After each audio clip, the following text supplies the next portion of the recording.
Hello everyone, Shrimati मोहरी देवी Tapadia girls college के YouTube channel पे आपका स्वागत है। आज हम केमिस्ट्री क्लास में जो टॉपिक आपके डिस्कस करने वाले हैं वो आपके हैं एप्लीकेशन ऑफ आपके इमल्शन।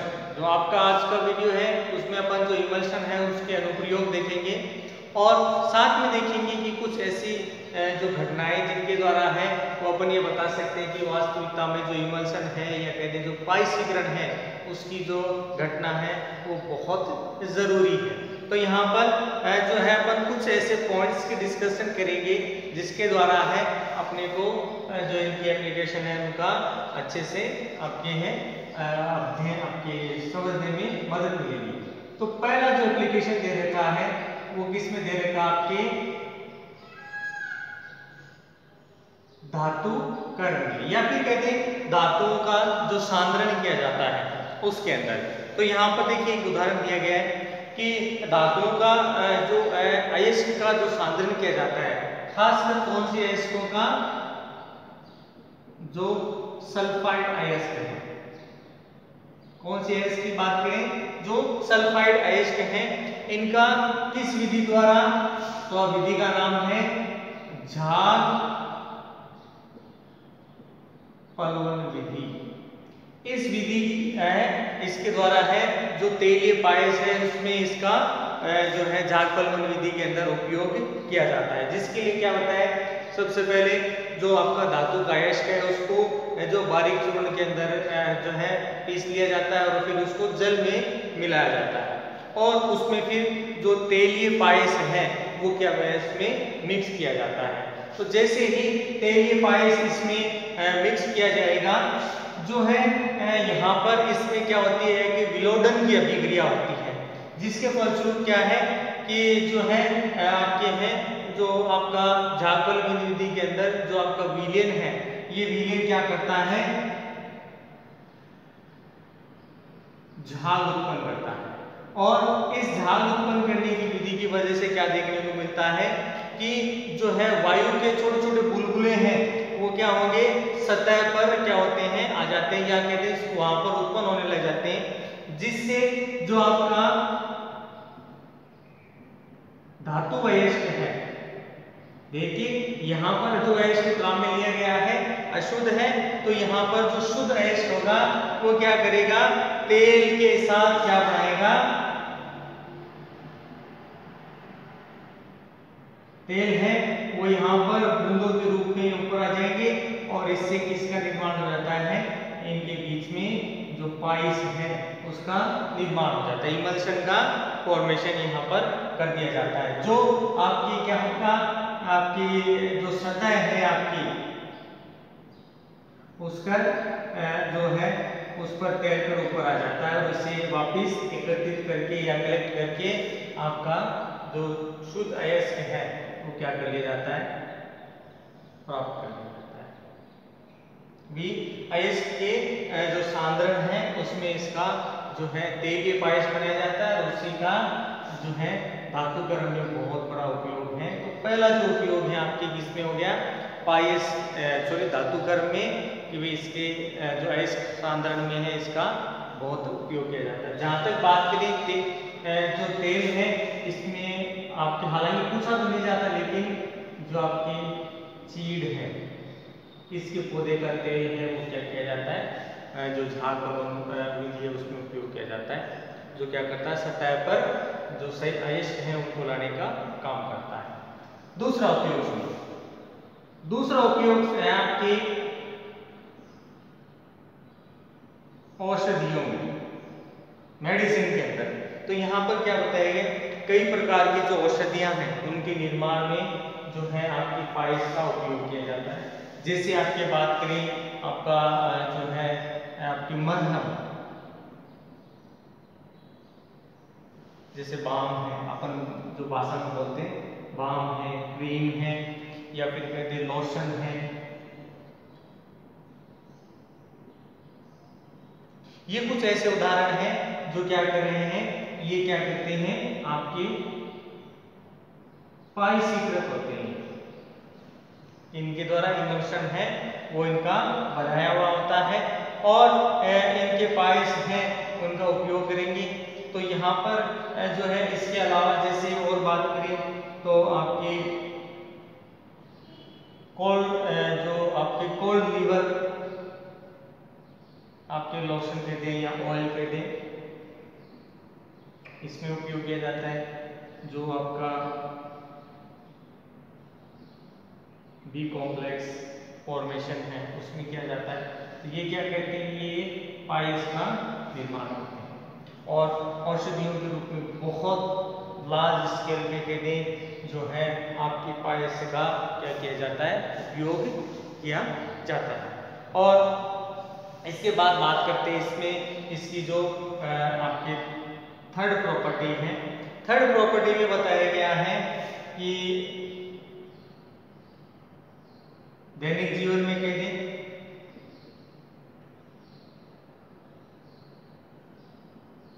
तो यहाँ पर सुना है दैनिक जीवन में किस तरह से उपयोग किया जाता है।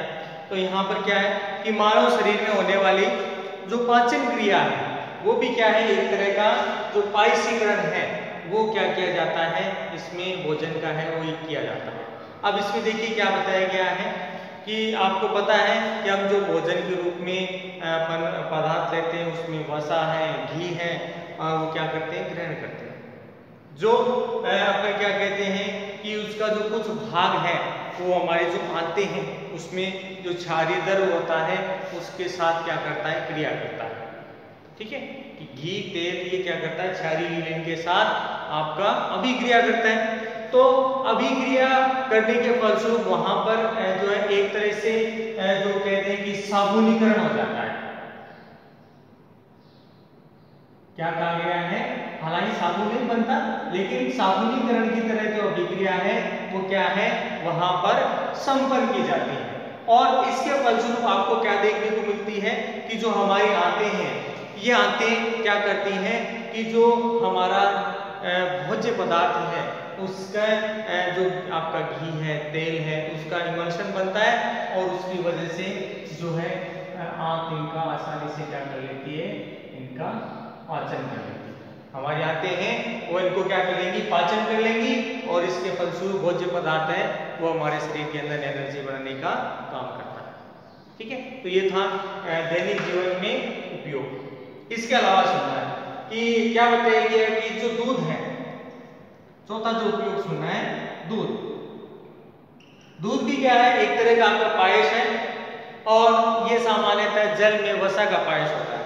किसका होता है, जो है जल में वसा का पायस होता है। तो यहाँ पर क्या बताया गया है कि इसमें एक तो जो वसा है इसकी एल्बुमिन के रूप में पाई जाती है और दूसरा बात करें जो कैसीन है उसके रूप में पाई जाती है। कि यहाँ पर जो आपकी वसा है किस रूप में है, ये एक तो एल्बुमिन और दूसरा आपकी कैसीन। तो ये क्या है, ये भी एक तरह के पायसीकारक है।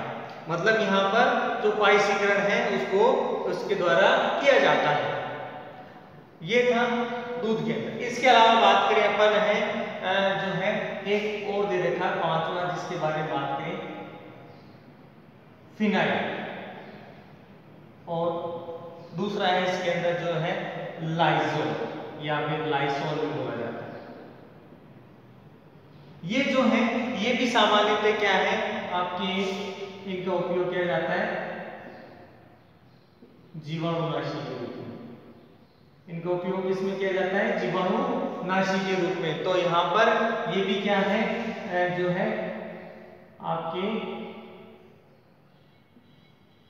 पायसीकृत जो विलयन है उसका निर्माण किया जाता है फिनाइल और लाइजोल द्वारा। और ये फिर क्या करते हैं, आपके जो जीवाणु है, बैक्टीरिया है, उनको खत्म करने का, उनको कम से कम रूप करने का जो है काम में इसमें लिया जाता है। ये था इसका पांचवा उपयोग। लास्ट इसका उपयोग सुना है जो आपके बात करें मोर इम्पोर्टेंट भी है और इससे रिलेटेड अपन थोड़ा बहुत डिस्कशन भी और करने वाले हैं। जो लास्ट उपयोग दे रखा है वो समझना आपको कि इस का उपयोग कहाँ किया जाता है। तो लास्ट उपयोग है साबुन और अपमार्जक।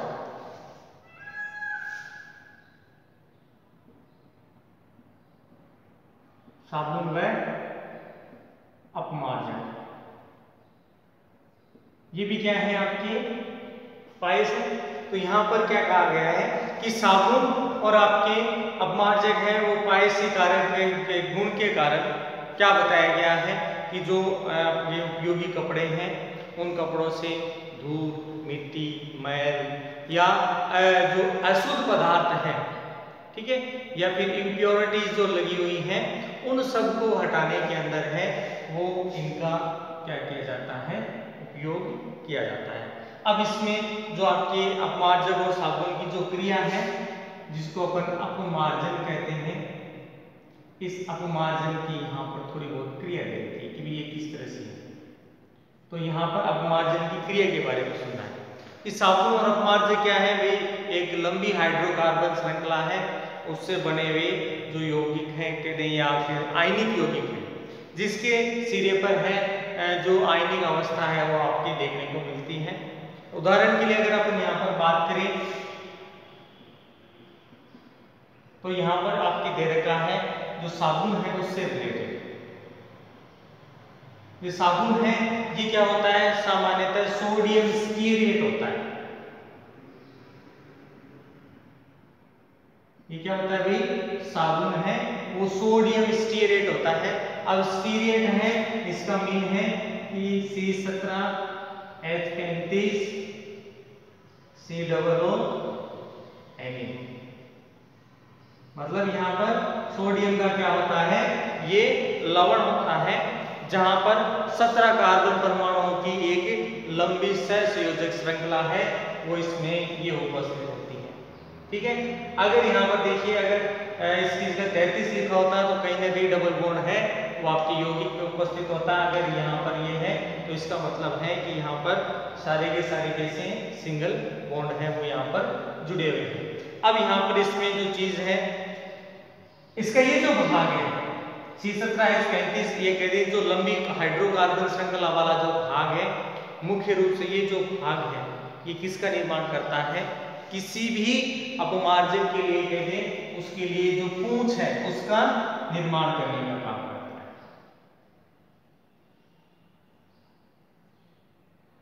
इस तरह से अपन इस तरह से समझ सकते हैं कि ये क्या है, आपका टेल पार्ट है और ये इसका